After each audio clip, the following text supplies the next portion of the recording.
Welcome सारे लोगों को। सबसे पहले तो जीएस वैली के तरफ से मैं सभी लोगों का यहाँ स्वागत करता हूँ। तो भैया जल्दी से यहाँ पे सारे लोग जो भी हैं, बहुत दिनों से हमारे वीडियो जो था वो वीडियोस नहीं आ रहे थे बेसिकली। तो बहुत बार ऐसा हो रहा था, बहुत सारे लोग पूछ रहे थे कि सर लगता है वीडियो वगैरह अब नहीं आएगा। लेकिन अब जो है वीडियोस को हम लेकर आना शुरू कर दिए हैं। तो क्लास 12th का एनसीईआरटी का सीरीज़ है इंडियन इकोनॉमिक डेवलपमेंट। भैया इंडियन इकोनॉमिक डेवलपमेंट एक ऐसा टॉपिक है जहाँ पर बहुत सारे क्वेश्चन पूछे जाते हैं। मानकर चलो कि हर एग्जाम में जो भी पीसीएस की तैयारी कर रहे हैं, जो भी ऑब्जेक्टिव की तैयारी कर रहे हैं, जो भी एमसीक्यू पेपर बेस्ड की तैयारी कर रहे हैं, साथ में फाउंडेशन वाले बच्चे जो 11th 12th की तैयारी कर रहे हैं, तो इन सारे लोगों के लिए इकोनॉमिक्स जो है बहुत ही ज़्यादा इंपॉर्टेंट मुद्दा है। तो सारे यहाँ पर जो भी टारगेट ऑडियंस है सभी लोगों का मैं फिर से एक बार स्वागत करता हूँ। देखो बात यह है, हमारा जो चैप्टर है एनसीईआरटी का, ये चैप्टर बेसिकली क्या है? ये चैप्टर जो है, ये चैप्टर है हमारा इंडियन इकोनॉमिक डेवलपमेंट के बारे में, इंडियन इकोनॉमिक डेवलपमेंट के बारे में। इसे इकोनॉमिक भी बोल सकते हो और इकोनॉमी भी बोल सकते हो। अब देखो बात यहाँ पर यह है कि भाई डेवलपमेंट का पैरामीटर जो है बहुत ज़्यादा है और बहुत अलग है। मतलब डेवलपमेंट किस चीज़ को बोल सकते हो भाई? विकास है। और ये विकास हर तरह से देखा जा सकता है, हर तरह से। एक एक जगह पर कॉन्सेंट्रेट भी हो सकता है, एक जगह पर भी ग्रोथ हो सकता है, कॉन्सेंट्रेट हो सकता है, अलग अलग जगह पर भी ये जा सकता है। कहने का मतलब ये है कि भाई हमारे देश का अर्थव्यवस्था बहुत अच्छा है, तो ये सेंट्रलाइज्ड यहाँ पर बात हो रहा है। अब भाई हमारे देश का अर्थव्यवस्था अच्छा है तो क्यों अच्छा है?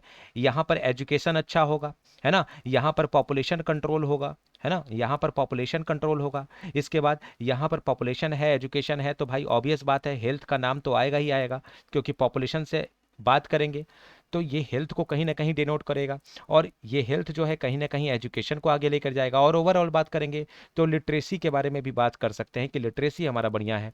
तो मतलब सब तरह से देखा जाए तो डेवलपमेंट कहीं ना कहीं हमारा असरदार तो है। बात करेंगे देखो कि डेवलपमेंट जो है, ये डेवलपमेंट का चर्चा किस सेंस में हो। तो देखो सबसे इंपॉर्टेंट क्या है कि 1947 ये एक ऐसा टाइम पीरियड है, एक ऐसा यहाँ पर साल है जिसको भारत के इतिहास में, भारत के हिस्ट्री में एक इतना इंपॉर्टेंट ईयर माना गया है कि इसी ईयर को बेस मानते हुए, इसी ईयर को बेस मानते हुए, जिसको बोल सकते हैं बेस ईयर मानते हुए, इकोनॉमी को जज किया गया है। मतलब हमेशा जजमेंट जो होता है हमेशा एक बेस ईयर को मेजर करके किया जाता है। जैसे क्या होता है भाई, ब्रिटिश जब नहीं था तो ब्रिटिश के पहले, जब ब्रिटिश इंडिया पर हावी हो रहा था और इंडिया जीतने का कोशिश कर रहा था ब्रिटिश के साम्राज्य को, तो उस टाइम का। और जब इंडिया ने जीत लिया साम्राज्य को, यानी कि आफ्टर 1947, यानी तीन कंडीशन हुआ। एक हो गया प्री कॉलोनियल, एक हो गया प्री कॉलोनियल, ठीक है, दूसरा हो गया यहां पर कॉलोनियल, ठीक है, ड्यूरिंग कॉलोनियल भी बोलते हो इसको, और तीसरा क्या हो गया भाई? तीसरा हो गया भैया पोस्ट कॉलोनियल। हम लोग जो चैप्टर पढ़ रहे हैं इसमें हमको क्या करना है? हमको प्री से लेकर पोस्ट तक हमको चर्चा करना है। यानी ब्रिटिश भाई, जब ब्रिटिश हमारे ऊपर शासन करता है तो उस समय क्या कंडीशन था इकोनॉमी का। इसके बाद जब भाई ब्रिटिश और इंडिया में लड़ाई चल रहा था, यहां पर दोनों से दोनों देखो भाई, पहले जब इंडिया वीक था, जब देखो ये ब्रिटिश है और ये है इंडिया, तो पहले क्या था कि ब्रिटिश जो था ये एकदम इंडिया पर हावी हो गया। तो ये कौन सा केस हो गया? ये पहला नंबर यानी प्री कॉलोनियल। दूसरा कॉलोनियल में क्या हुआ था? कॉलोनियल में ये हुआ था कि ब्रिटिश जब हावी हुआ तब इंडिया भी अब इससे अपोज करने लगा, यानी ब्रिटिश इसको अपोज कर रहा है तो इंडिया इसको अपोज कर रहा है। पहले नंबर में अपोज नहीं होगा, पहले नंबर में तो भाई इतने भारत भारत के लोग तो इतने गरीब थे भाई, इतने यहाँ पर लोग जो थे यहाँ पर गुलाम थे भाई, इतने गुलामी के सिकंजे में थे कि ब्रिटिश को अपोज करते भी नहीं थे। लेकिन ब्रिटिश का जब कहर इतना होते गया तो इन्होंने अपोज करना शुरू कर दिया, यानी कि कॉलोनियल टाइम में ये लोग आ गए। तो यहां पर भी इकोनॉमी का कुछ कहीं ना कहीं कंडीशन देखने को मिला। और उसके बाद जब भारत ने आजादी ले लिया, जब हासिल कर लिया, यानी कि अब ब्रिटिश पर भाई कौन हावी हो गया? इंडियन हावी हो गया। देखो कैसे कैसे केस हो रहा है, पहला ब्रिटिश की तरफ से इंडिया, इसके बाद एकदम आमने सामने, और उसके बाद अब इंडिया इस पर डोमिनेट कर गया। तो तीनों के केस में इकोनॉमी का क्या कंडीशन है? तो इस चीज पर हम इस चैप्टर में फोकस, देखो भाई चैप्टर के बारे में समझने के लिए अगर चैप्टर का एनालिसिस पता चल गया, चैप्टर कह क्या रहा है, तो कोई भी चीज को समझना बहुत आसान है। लेकिन हमको जब चैप्टर के बारे में पता ही नहीं चला कि चैप्टर बोल क्या रहा है, चैप्टर में क्या, भाई इंडियन इकोनॉमिक डेवलपमेंट है, भाई 4 पेज आंसर हमने रट लिया और सीधे चाहेंगे कि हमने आंसर्स कर लिया, तो ये पॉसिबल नहीं है। जब तक ऐसे लोग जो सब्जेक्टिव राइटिंग को लिखना चाहते हैं, जो कि क्वेश्चन आज के डेट में बहुत ज़्यादा इलोंगेटिव आता है, बहुत ज़्यादा इस तरह का क्वेश्चन आता है कि सिंपल रहता है लेकिन डाटा काफ़ी ज़्यादा कॉम्प्लिकेटेड होता है, तो उस तरह से आंसर राइटिंग में लिखने के लिए तुम्हें कॉन्सेप्ट क्लियर होना जरूरी है भाई, है ना। तो 3 फेज देखो, अब बात करेंगे यहां पर कि चीजें कैसे कैसे आगे बढ़ रहा है। तो देखो, अगर बात करेंगे तो देखो, अगर इकोनॉमी के बारे में बात करेंगे, है ना, अगर इकोनॉमिक डेवलपमेंट के बारे में बात करेंगे, तो भाई इकोनॉमिक डेवलपमेंट को 3 भाग में भाई हम इंडिया के रिकॉर्डिंग बांट सकते हैं। एक कौन सा, एक हो सकता है यहां पर प्री कॉलोनियल टाइम, है ना, एक हो सकता है pre colonial time, pre colonial time जिसको एरा भी बोलते हो भाई, बहुत जगह लिखा रहता है ये चीजें, है ना। इसके बाद दूसरा क्या लिख सकते हो, ड्यूरिंग कॉलोनियल, है ना, ड्यूरिंग कॉलोनियल ईरा, देखो, अब कॉलोनियल लिखने से मतलब ये मत समझना कि कॉलोनियल का मतलब एकदम सेम हो गया, इसका भी फेज होता है, जैसे प्री, ड्यूरिंग और पोस्ट, है ना। तो ये बात क्लियर होना चाहिए। और थर्ड क्या हो गया, पोस्ट कॉलोनियल, यानी कि जब भारत पूरे तरह से आजाद होता है उसके बाद का स्थिति क्या होता है ना, पोस्ट कॉलोनियल इकोनॉमी, है ना, यानी कि ये इकोनॉमिक भी बोलते हो, ये ड्यूरिंग कॉलोनियल इकोनॉमी भी बोलते हो, और ये प्री कॉलोनियल इकोनॉमी भी बोलते हो इसे, है ना, टाइम के साथ इकोनॉमी भी जुड़ा हुआ है। तो ये यहाँ पर थोड़ा सा कंसेप्ट को क्लियर करना है। अब देखो, बात करते हैं, धीरे धीरे आगे बढ़ते हैं हम लोग, कि यहाँ से चीज जो है और भी ज्यादा आसान हो रहा है कि कैसे हम इंडिया को जज करेंगे कि इंडिया किस तरह का देश है। देखो, बात यहां पर क्या हुआ कि देखो, ब्रिटिश कॉलोनियल जब इंडिया में आया, ठीक है, जब भाई इंडिया में आया, तो इंडिया में आने का मतलब क्या था पता है, इंडिया में आने का मतलब था कि जितना भी इंडिया में सेक्टर्स है जो पहले से चल रहा है, उस सेक्टर को से पूरे तरह से यहाँ पर प्रॉफिट को, पूरे तरह से प्रॉफिट को यहाँ पर अर्न करना, है ना, पूरे तरह से प्रॉफिट के परसेंट को यहाँ पर अर्न करना। और जो प्रॉफिट आता है उस प्रॉफिट को वो ब्रिटिश यूज करेगा अपने लिए। क्यों यूज करेगा, उस प्रॉफिट का यूज करके बाहर ब्रिटेन में ये बाहर ब्रिटेन में और साथ में यूरोपियन कंट्रीज में क्या करेगा, यूरोपियन कंट्री में क्या करेगा, यहां पर बिजनेस को और बढ़ाएगा। यानी कि जमीन हमारा, है ना, यानी कि बात कर लो, अगर यहां पर कंसेप्ट के बारे में थोड़ा सा बात करोगे तो बहुत अच्छा कंसेप्ट है यहां पर, कि देखो बात यह है कि अगर हम चीजों को थोड़ा समझते हैं तो हम कोरिलेट कर पाते हैं कि भाई कैसे कैसे चीज आगे बढ़ रहा है। तो देखो, जमीन हमारा, सारे चीज जितना भी हमारा एसेट है, लैंड, लेबर, कैपिटल, वो सब कुछ हमारा है, लेकिन भाई प्रॉफिट किसका है, तो प्रॉफिट जो है वो है ब्रिटिश का। तो ये चीज कहीं ना कहीं थोड़ा सा इंडिया के लिए बहुत बड़ा एक प्रॉब्लम था। तो इस प्रॉब्लम का निपटारा करना जरूरी है ना। अब देखो कैसे प्रॉब्लम का निपटारा करेंगे, तो देखो सबसे पहले बात यह है कि कौन सा ऐसा सेक्टर है, कौन सा ऐसा सेक्टर है जब ब्रिटिश इंडिया में आता है तो ब्रिटिश को ऐसा लगता है कि भाई इंडिया से हम ज्यादा फायदा ले सकते हैं।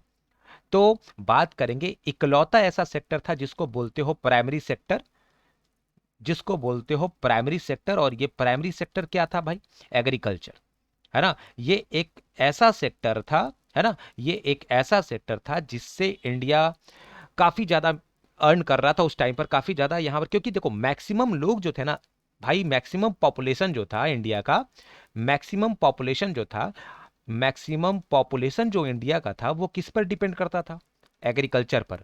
तो जितना ज्यादा पॉपुलेशन होगा तो उसका अर्निंग पोटेंशियल भी तो वहां से ज्यादा आएगा, अर्निंग गेन भी ज्यादा आएगा, अर्निंग कैपिटल भी ज्यादा आएगा। तो एग्रीकल्चर से रेवेन्यू काफी ज्यादा आता था। तो इस रेवेन्यू का यूज करके अंग्रेज चाहते थे क्या, कि भाई किसी तरह से हम दूसरे कंट्री में इसका पोटेंशियल का यूज करके हम क्या करें, इसका हम उपयोग करें भाई। तो अब धीरे धीरे यहाँ पर चीजें जो है आगे बढ़ रही है भाई। तो कैसे, अब क्या करना है, अब ये करना है कि सेक्टर्स को किस तरह से मैनेज किया जाए कि इंडिया का भी काम चल जाए, मतलब बोलो सांप भी मर जाए और लाठी भी ना टूटे। तो कुछ ना कुछ तो करना पड़ेगा। लेकिन अभी इंडिया जो था, इंडिया इस फेज में नहीं था कि वो ब्रिटिश पर डोमिनेंट हो सके। क्यों? क्योंकि ब्रिटिश भैया यहाँ पर समृद्ध यानी सर्वगुण जो संपन्न देश था वो पूरी तरह से ब्रिटेन था, है ना। अब ब्रिटिश तो भाई उनके पास तो, आपको तो पता है कि यहाँ पर इंडस्ट्रियल रिवॉल्यूशन भी हुआ था। ये इंडस्ट्रियल रिवॉल्यूशन से भी बहुत ज़्यादा पैसा भाई, बहुत ज़्यादा प्रॉफिट ब्रिटिश को मिल रहा था। तो सारा आधुनिकरण यानी मॉडर्नाइजेशन चीज़ें जो थी टेक्नोलॉजी से लेकर, वो ब्रिटेन के पास काफ़ी ज़्यादा थी। तो ब्रिटिश गवर्नमेंट हमेशा इंडिया का यूज करता था, और इंडिया के पास पैसा नहीं है, और जब तक पैसा नहीं रहेगा, आप कोई भी सत्ते में, कोई भी साम्राज्य में अपने आप को वीक समझिएगा, हमेशा लूप होल्स बन के रहिएगा। तो सबसे पहले तो भाई ये था कि अपने ऊपर स्ट्रेस को सहना था।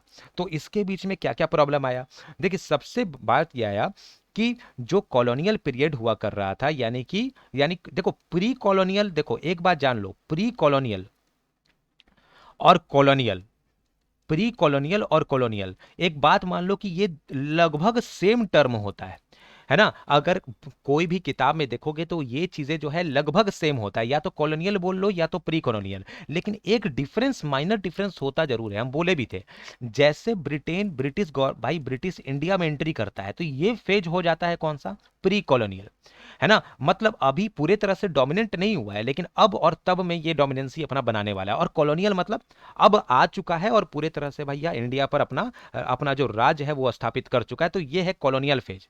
तो अब यहां पर क्या हुआ, कैसे आगे बढ़ा इंडिया, इस चीज पर हम लोग चर्चा करने जा रहे हैं। तो आई होप कि यहां पर चीजें थोड़ी सी क्लियर होंगी। और जिन लोगों ने अभी सब्सक्राइब नहीं किया है चैनल, भैया जल्दी से सब्सक्राइब कर लो चैनल को, ताकि कहीं पर भी दिक्कत नहीं हो, बहुत आसानी से टॉपिक को समझने में क्लियरिटी रहे। क्योंकि लाइक शेयर कमेंट सब्सक्राइब नहीं करोगे तो भैया मुझे पता नहीं चलेगा कि भैया आपको चीज़ें समझ में आ रही हैं कि नहीं। और देखो मैं जो वीडियो लाऊंगा अब पार्ट वाइज वीडियो लाऊंगा, है ना, चैप्टर्स के, और कोशिश करूंगा कि चीज़ों को इस तरह से समझा दूं ताकि आपको आंसर लिखने में कहीं दिक्कत ना हो, परेशानी ना हो। क्योंकि आंसर राइटिंग पर फोकस करना बहुत जरूरी है, क्योंकि एक्सेस बहुत बार ऐसा होता है कि लोग एमसीक्यूज तो बना देते हैं, लेकिन आंसर को किस तरह से लिखना है यही चीज नहीं पता चल पाता है ना। अब देखो बात करेंगे, जब बात करते हैं ना कि भाई इंडिया के बारे में, जब अंग्रेज ब्रिटेन गवर्नमेंट, जब ब्रिटिश भाई जब इंडिया में आता है ना, ब्रिटिश जब इंडिया में आता है तो देखो ब्रिटिश का नजर सबसे पहले इंडिया में क्या पड़ता है, देखो एग्रीकल्चर पर तो नजर था भाई, यहां तो कोई डाउट नहीं है। एग्रीकल्चर एक ऐसा सेक्टर था जहां पर सबसे पहला नजर था भाई किसका, ब्रिटिश गवर्नमेंट का, है ना, सबसे पहला नजर था ब्रिटिश गवर्नमेंट का। अब देखो बात क्या आया, अब बात यहां पर ये आया कि एग्रीकल्चर के बाद फिर इनका नजर किस चीज पर पड़ा, इंडिया के कौन से क्वालिटी पर। तो देखो भाई भारत में इंडस्ट्री जो था बहुत ज्यादा मॉडर्न तो नहीं था, लेकिन जितना था उसमें सर्वगुण संपन्न जरूर था। जैसे बात कर लो तो हैंडीक्राफ्ट इंडस्ट्री, ठीक है, हैंडी क्राफ्ट इंडस्ट्री, देखो ये एक ऐसा इंडस्ट्री था जो पूरे तरह से इंडिया में वेल फ्लोरिश्ड था, है ना, बहुत लोग यहां से पैसा कमाते थे, है ना। और देखो अंग्रेजों को पता चल गया कि भाई इंडिया में इंडस्ट्री जो है हैंडीक्राफ्ट बहुत अच्छा है। और एक बात जान लो, हैंडीक्राफ्ट से बना हुआ, है ना, यानी हाथों से किया हुआ जो भी काम था, वर्क था, तो भारत में अगर बेचे जाते थे तो इसका वैल्यू जो था, मान के चलो मैं एक एग्जांपल ले रहा हूं कि अगर 100 रुपए का कोई सामान बेचा जा रहा है, जो लोग यहाँ काम कर रहे हैं, 100 रुपए तो मैंने काफी ज्यादा बोल दिया, मान कर चलो, सपोज उस समय की मोनेटाइजेशन को भी देखना है भाई, अगर 10 रुपए का अगर कोई कीमत का कोई सामान था, तो अगर ब्रिटेन अगर उसी चीज को, अगर सॉरी ब्रिटिश अगर उसी चीज को अगर ब्रिटेन में अगर जाकर सेल करता, अगर यूरोप में जाकर सेल करता, तो इसकी कीमत 10 रुपया उसे नहीं मिलती, उसे कितना मिलता वहां पर, कंपेयर किया जाए 10 रुपए के अकॉर्डिंग, तो वहां पर उसे 200 से 300 रुपया मिलता। मैं एक अप्रोक्स एजम्पशन फिगर में लेकर चल रहा हूं, तो देखो इतना ज्यादा डिफरेंस। तो भाई ब्रिटेन को यहां पर, ब्रिटिश गवर्नमेंट को यह लगता है कि इंडिया के पास ये स्किल जो है कहीं ना कहीं उसको इंडस्ट्री में भी विदेश मार्केट में काफी ज्यादा बढ़ाएगा। देखो अब यहां का यूज करके, अब देखो इंडस्ट्री हैंडीक्राफ्ट है, अब 10 रुपया का सामान बेचने वाले को तुम 15 रुपया अगर दे दोगे, 20 रुपया दे दोगे, तो ये तो बड़ा खुश हो जाएगा, 10 रुपया वाला तो बड़ा खुश हो जाएगा कि भाई उसे 15-20 रुपया मिल रहा है ना, वो तो और काम करेगा। लेकिन देखो उसे तो पता भी नहीं है कि उसने जो 10 रुपए का सामान बनाया उसके लिए 15-20 रुपया उसको मिल रहा है, लेकिन ओरिजिनल में ब्रिटेन भाई, ब्रिटिश गवर्नमेंट उससे कितना कमा रहा है, उससे 200 रुपया 300 कमा रहा है। बताओ ये कहीं से जायज नहीं था। अगर मान लो ये 10 रुपए का अगर सामान है, इस पे 100 रुपए अगर दिया जाता तो चलो एक बात समझ में आता था, लेकिन 15 रुपया 20 रुपया इतना कम मार्जिन में उसे बेवकूफ बनाया जा रहा है। लेकिन यहाँ के फार्मर जो थे, यहाँ के जो किसान थे, वो भी बेवकूफ बन रहे थे, और जो इंडस्ट्री में छोटे छोटे काम करने वाले लोग थे वो भी बेवकूफ बन रहे थे, क्योंकि एक तो पढ़ाई नहीं थी भाई, शिक्षा नहीं था, है ना, और पॉपुलेशन भी बढ़ रहा था, तो इससे यहाँ पर इनका इकोनॉमी भी वीक हो रहा था, इनके पास पैसा नहीं था। अब भाई खाने का पूर्ति करने के लिए पैसा तो चाहिए, और पैसा अगर अगर 10 रुपए की जगह 5 रुपए एक्स्ट्रा आ रहा है तो उनके लिए तो ये 5 रुपए मैटर करेगा। वो तो देख नहीं रहे हैं कि 200 से 300 रुपए में ये बाहर में ब्रिटेन सेल कर रहा है। तो इससे इकोनॉमी जो है पता नहीं चलता था, लेकिन ये दिनों दिन क्या होते जा रहा था, इंडिया का इकोनॉमी वीक होते जा रहा था। कंडीशन ऐसा हो गया कि आज भी अगर देख लो, करेंट टाइम में भी देख लो, तो आज के डेट में भारत का जो हैंडीक्राफ्ट कल्चर है वो बहुत ज़्यादा अच्छा है। अगर बात करो यूरोप के मार्केट का, अगर बात करो अगर ब्रिटेन के मार्केट का, या कोई भी ओवरसीज मार्केट का बात करो, तो भारत से बना हुआ कोई भी सामान दूसरे कंट्री में बहुत ज़्यादा दामों में बेचा जाता है। तो ये चीजें आज भी तो आपको देखने को मिलता है कल्चर में, मतलब ऐसे आंसर्स को लिखने वाले जो करंट से मैच करते हैं वहां पर ये चीजें काम आएगी। अब देखो बात क्या है, अब देखो पर कैपिटा इनकम जो था, पर कैपिटा इनकम क्या होता है भाई, पर कैपिटा इनकम का मतलब ही होता है एक इंडिविजुअल का इनकम, है ना, एक आदमी का जो इनकम होता है उसी को तो बोलते हैं पर कैपिटा इनकम। तो एक आदमी का जो पर कैपिटा इनकम, इससे क्या होगा, इससे कम होगा या ज्यादा होगा? ऑब्वियस बात है कि एक आदमी का लेबर का यूज करके, स्किल का यूज करके आप उसे बाहर में ज्यादा दामों में बेच रहे हैं और उसे कम पैसा दे रहे हैं, तो भाई उसका पर कैपिटा इनकम क्या होगा, उसका पर कैपिटा इनकम बहुत ज्यादा धीरे धीरे कमते जाएगा, और फिर क्या होगा पता है, रिड्यूस टू मिनिमम होगा। मतलब एक ऐसा समय आएगा जिसमें उसके पास पैसा जो होगा बहुत ज्यादा खत्म हो गया, या उसके पास पैसे की स्कार्सिटी हो गई, फिर उसे क्या करना पड़ेगा, अपना एसेट जो है ना रिगेन करना पड़ेगा। तो क्या होगा, देखो एक बात हुआ पर कैपिटा इनकम, एक हुआ नेशनल इनकम। देखो बात क्या है, ये पूरा जो है ना, ये पूरा कंट्री का सिचुएशन है। एक एक आदमी, देखो मैंने इस कंट्री को बनाया है भाई, इस कंट्री में हर एक आदमी, ये सब जो देख रहे हो सर्कल, अंदर सर्कल ये सब, तो ये सारा सर्कल जो देख रहे हो ये सब यहाँ के पॉपुलेशन के लोग हैं, यहाँ पर पर्सन है, यहाँ के हर लोग हैं, यहाँ के सिटीजन हैं। और ये जो तुम बड़ा वाला बाउंड्री देख रहे हो भाई, ये जो है ये कंट्री है। देखो ऑब्वियस बात है, एक बात समझो कि कंट्री कब बड़ा बनेगा, कंट्री के पास पैसा कब आएगा, जब सारे लोगों का योगदान जो है पैसे का बढ़ेगा, सारे लोग ज्यादा पैसा कंट्रीब्यूट करेंगे तो भाई पूरे देश के पास भी पैसा बढ़ेगा। लेकिन जब इनके पास पैसा ही कम होगा तो भाई कंट्री का भी कंडीशन खराब होगा। तो वही बात है, पर कैपिटा इनकम अगर इनका कम हो गया तो देश का नेशनल इनकम जो राष्ट्रीय आय है वो भी कमते जाएगा। जब राष्ट्रीय आय कमेगा तो क्या होगा, जब राष्ट्रीय आय जब कमेगा तो इसका वैल्यू तुमको, इसका इसका तुमको भाई, इसका इफेक्ट जो है ओवरऑल देखने को मिलेगा कहां पर, इसका ग्रोथ आपको देखने को मिलेगा कि भाई जीडीपी पर, यानी कि हमारा जो डोमेस्टिक प्रोडक्ट है जीडीपी वो कमते जाएगा। और ये जीडीपी कमने के बाद नेशनल इनकम पर असर इसका फिर से पड़ेगा, ये नेशनल इनकम और भी कम कर देगा। और इन दोनों के वजह से क्या होगा, देश का इकोनॉमी ग्रोथ जो होगा, देश का इकोनॉमिक ग्रोथ जो होगा वो क्या होगा, वो पूरे तरह से मिनिमाइज होते होते खतरा भी हो सकता है, कॉलेप्स भी कर सकता है ना। तो ये सारा प्रॉब्लम था। अब बात कर लेते हैं कि देखो भाई इंडिपेंडेंस के टाइम, जब भाई भारत में इंडिपेंडेंस नहीं हुआ था, कॉलोनियल टाइम के बारे में बात करो तो कुछ फेमस ऐसे लोग थे जिनको बोलते थे एस्टिमेटर। इनको क्या बोलते थे पता है, इनको बोलते थे एस्टिमेटर्स। मतलब एस्टिमेटर किस लिए पता है, इकोनॉमी का ये लोग एस्टिमेट लगाते थे। मतलब पता है ये इतने ज्यादा दूरदर्शी थे कि ये इकोनॉमी के बारे में जो देखकर बोलते थे ना वो सही होता था। जिसमें कौन कौन नाम है भाई, कुछ नाम है, ये नाम आपको याद रखना है, एमसीक्यूज में पूछा जाता है ये, है ना। जैसे इसमें बड़ा फेमस नाम था दादा भाई, दादा भाई, दादा भाई नारोजी, है ना, ये बहुत फेमस नाम है यहाँ पर, दादा भाई नारोजी। इसके बाद देखो दूसरा नाम क्या आता है, विलियम दिग्बी, है ना, विलियम दिग्बी, बहुत इंपॉर्टेंट नाम है ये, विलियम दिग्बी। इसके बाद तीसरा नाम यहां पर क्या आता है, यहां पर आता है आरसी देसाई। इसके साथ और भी बहुत सारे लोग थे, लेकिन ये जो तीन नाम है ये नाम बहुत इंपॉर्टेंट नाम है, इसको याद हमेशा रखना है। अब देखो इनका काम क्या था, ये जो इंडिया में हालात चल रहा था ना, ये सब जो पूरा सीन चल रहा था, इसको ये लोग दूर से देख रहे थे। मतलब ये सब जान रहे थे कि भाई अंग्रेज क्या कर रहा है, ब्रिटिश शासन क्या कर रहा है, और इनको लग रहा था कि अगर हम लोग धीरे धीरे इम्प्रोवाइज नहीं करेंगे तो हमारा 20th सेंचुरी आते आते हो सकता है कि हम लोग पूरे तरह से हमारा इकोनॉमी जो है वो कॉलेप्स कर जाए। अब इकोनॉमी पता है क्या जा रहा था, इकोनॉमी का कंडीशन कुछ इस तरह से जा रहा था, देखो इस तरह से यहाँ इकोनॉमी जा रहा था, ये इकोनॉमी कुछ इस तरह से जा रहा था।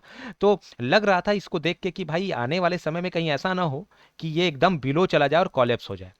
तो इन्होंने जो चीजें देखी उनको इन्होंने इम्प्रोवाइज करने का कोशिश किया, और आगे बहुत सारी चीज़ों को इन्होंने किया, और इनके ही बताया हुआ जो इनका रोड मैप था, इनका फ्रेमवर्क था, इंडिया ने उसको फॉलो किया और आगे बहुत सारी चीज़ों को इन्होंने लाया। लेकिन सबसे पहले तो जो सबसे बड़ा इफेक्ट था वो सेक्टर पर देखने को मिला, एग्रीकल्चर सेक्टर, इंडस्ट्रियल सेक्टर। तो ये चीज़ें जो हैं, ये चीज़ें हम लोग बहुत अच्छे तरह से डिटेल डिस्कस करेंगे। तो देखो एक इंट्रोडक्शन, एक जो इंट्रोडक्शन है वो आपको पता चल गया होगा, एक कहीं से आपको जो आइडिया नहीं मिल रहा होगा तो वो आइडिया आपको पता चल गया होगा कि ये चैप्टर किस तरह से बढ़ रहा है। तो जरूर कमेंट करिए पहले कि आज जो वीडियो मैंने लाया है, इस वीडियो से आपको समझ में आया है कि नहीं आया है, कहीं पर कंसेप्शन में कोई प्रॉब्लम है, कोई भी चीज़ों को समझने में कहीं पे दिक्कत है तो कमेंट करिए मुझे। और जो लोगों ने सब्सक्राइब नहीं किया है तो भाई साहब जल्दी से सब्सक्राइब करो चैनल को, जीएस वैली। और बहुत जल्दी हम लोग बीपीएससी को भी कोर्सेज को चलाने जा रहे हैं, और एक तरफ हमारा इकोनॉमी स्पेशल क्लास चलेगा और एक तरफ बीपीएससी के क्लासेस चलेंगे। बहुत दिनों से कोर्सेज रिज्यूम बहुत ज़्यादा स्लो चल रहा था, तो खैर घबराओ नहीं भाई, पढ़ते चलो और इस एप्लीकेशंस को कहीं ना कहीं आंसर राइटिंग में यूज करते चलो। तो मिलते हैं हम लोग अगले इस वीडियो में, और अपना फीडबैक देना मत भूलिएगा। Thank you.